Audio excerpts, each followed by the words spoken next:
to this week's episode of the Evan and Joe Show. My name is Evan. This is my partner, Joe. Hi.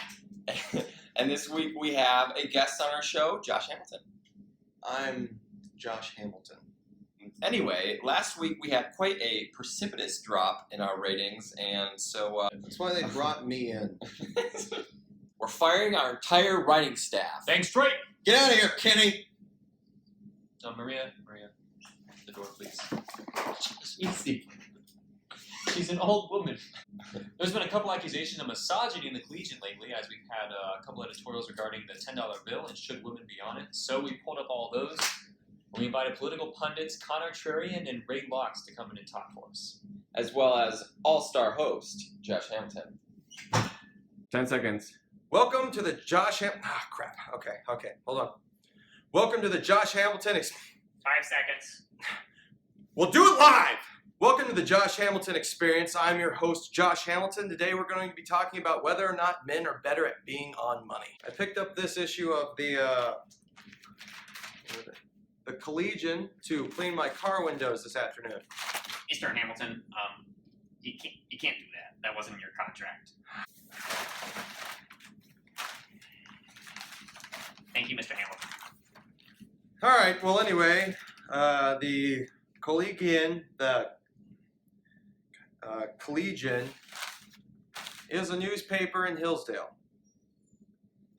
What else am I supposed to say about it? Anyone? Line. They're fighting about misogyny. Yeah, there seems to be a lot of fighting about misogyny or something like that on the campus, and someone cares, so these two guys are here to talk. Got Ray Locks and CONOR TRARIAN on a Facebook page frequented by Hillsdale College students. Overheard at Hillsdale, someone wrote, "I can't just ask a girl out. It's too risky." I sympathize with that, considering the last girl I took out turned out to be a serial killer. Pundits, what do you have to say about the issue? Well, Josh, in response to that dating question, dating isn't really a big deal these days in America. I mean, we have contraception everywhere. It's simple. You get on Tinder, you swipe left or right, and then whatever happens, happens. We don't talk about that on television. But we all know the real issue here is, why are women forced to have a child if they weren't married to someone? I mean, come on. And if we are married, my wife and I, we've had 10 pregnancies. You don't see 10 kids running around my house. Wow, that's a lot of abortions. That's quite awful. Anyway, to respond to you, Josh, yes, of course women are dangerous. I mean, what man understands woman? I mean, I count myself lucky every day. I say, thank you, Jesus Christ, that I have a wife, because otherwise, how would I have a wife if it wasn't for divine intervention? I'll throw this question out to both of you. Is money a man's place and the kitchen only for women?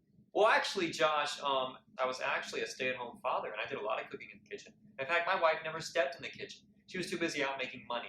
And speaking of money, if you think a woman can't be on the $10 bill, then you're wrong. Because I'd rather see a woman on the $10 bill than me. I don't make the money. I mean, that's good and all, Ray, but even in this progressive day and age, I mean, most of the time, the men's out earning money, and if somebody's staying home, it's probably the woman. I mean, I have nothing against women. I love women cooking.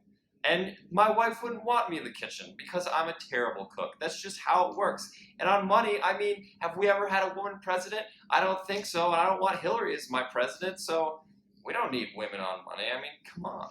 The real question here is whether or not a bonnet should be tied or untied, or whether full-body jeggings are acceptable. That's a great question, Josh. I mean, come on, what are jeggings? I mean, are they jeans or are they yoga pants? And if they're yoga pants, put on some real pants. I mean, come on, am I right? About the bonnet thing, I mean, I'm not even that old-fashioned. I don't care what you wear as long as you're wearing pants. As I once said to my wife, honey, put on those jeggings because boys are pigs, and if they try to attack you, we get money. Well, now we're going to introduce the editors, which is the most skipped part of this entire video. So don't... This week in news, we have a feature on some alums from Hillsdale that are now working on the political campaigns of Ted Cruz and Senator Marco Rubio. And we also have a story about the inaugural broadcast of the radio station at the Kirby Center. This week in opinions, we've got pieces defending two often maligned figures, Drake and Donald Trump. In City News this week, we have some exclusive Halloween coverage as well as elections results. This week in sports, the Hillsdale College volleyball team went 3-0 to complete a perfect weekend. And make sure to check out our profile on Hallie Hyman, who won GLEAK Freshman of the Year in women's tennis. This week's top art stories are a feature on the acting for camera class and a critique of the James Sewell Ballet. This week on the features page, you can find a profile of junior Sarah Pizzella, who's shaving her head for cancer research, as well as a profile of Justice Carmi, who will be working at his family's business after graduation. We hope you enjoyed our segment. Special thanks to Josh Hamilton for guest starring in our show today. I did what I could. Like, subscribe, spam, share it with your grandmother. Do whatever the heck it is that makes you associated with this show and gets us views. Do you take cash? Yeah, I do. Thank you. Hamilton. You have a good one.